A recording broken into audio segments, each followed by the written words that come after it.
آج میں کام سے تھک ہار کر گھر آیا۔ ٹریفک کی وجہ سے آنے میں دیر ہو گئی۔ بھوک بہت زور کی لگی تھی۔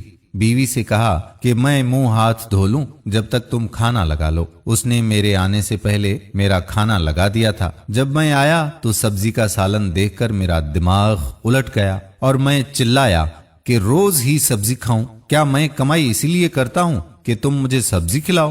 وہاں سے چیختا چلاتا میں نکل گیا اور KFC جا پہنچا، جہاں ہمیشہ کی طرح قطار کافی لمبی تھی۔ میں اپنی باری کے انتظار میں طویل قطار میں کھڑا رہا۔ یہاں وہاں دیکھ رہا تھا کہ میری نظر ایک مزدور پر پڑی جو زمین پر بیٹھا رومال سے روٹیاں نکال کر کھا رہا تھا۔ اس کی روٹی میں ہری مرچ کا اچار بھی تھا۔ وہ مزے سے روٹی کے ساتھ اچار کھانے لگا اور اللہ کا شکر بھی ادا کرنے لگا۔ میں اسے ہی دیکھ رہا تھا کہ اتنے میں اس کے قریب ایک مزدور آ کر بیٹھ گیا۔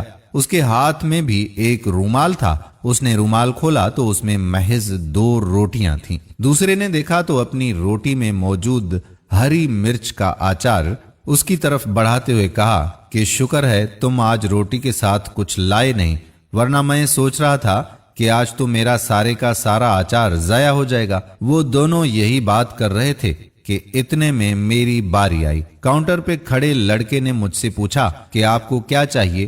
ان مزدوروں کی عاجزی دیکھ کر میری آنکھیں بھیگ چکی تھیں۔ میں اس سے بولا کہ مجھے برگر نہیں پسند، اور پھر وہاں سے باہر نکل کر ان مزدوروں کے سامنے بیٹھ گیا۔ مجھے دیکھ کر ان مزدوروں میں سے ایک بولا کہ بھائی صاحب بس ذرا چھاؤں میں کھانا کھانے بیٹھنے آئے تھے، ابھی بس یہ ختم کر کے جاتے ہی ہیں، بس ہمیں 5 منٹ دیجیے۔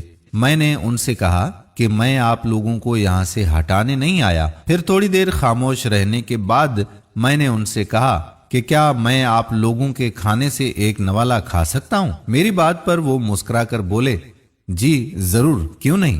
انہوں نے ایک روٹی اور اس میں موجود اچار میرے سامنے رکھا اور اپنی پانی کی بوتل بھی مجھے پیش کی۔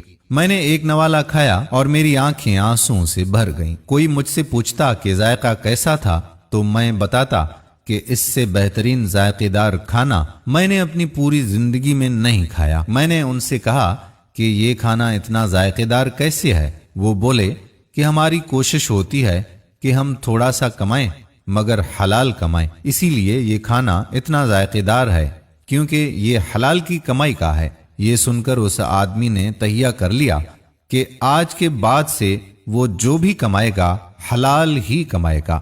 اس کے بعد سے اس نے حلال کمانے کی کوشش کی اور پھر کبھی اسے برگر کھانے کی خواہش نہیں ہوتی۔ ناظرین، ہم میں سے بعض لوگ ایسے ہی ہیں جو حلال و حرام کی تمیز کیے بنا بس دھڑا دھڑ نوٹ کمانے میں لگے ہوئے ہیں۔ اس طرح وہ ڈھیروں دولت جمع کرتے ہیں۔ جب وہ اس دنیا سے چلے جاتے ہیں تو ان کے پیچھے وہ کمایا ہوا مال ان کے رشتہ دار کھا جاتے ہیں۔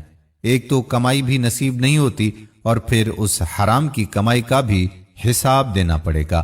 اسی لیے کوشش کریں کہ تھوڑا کمائیں مگر حلال کا کمائیں اور اپنے بچوں کو حلال کھلائیں۔ امید کرتے ہیں کہ ہماری آج کی ویڈیو آپ کو پسند ضرور آئی ہوگی۔ آنے والی ویڈیو تک اپنے میزبان قادر بخش کلہوڑو کو اجازت دیجیے۔ اللہ حافظ۔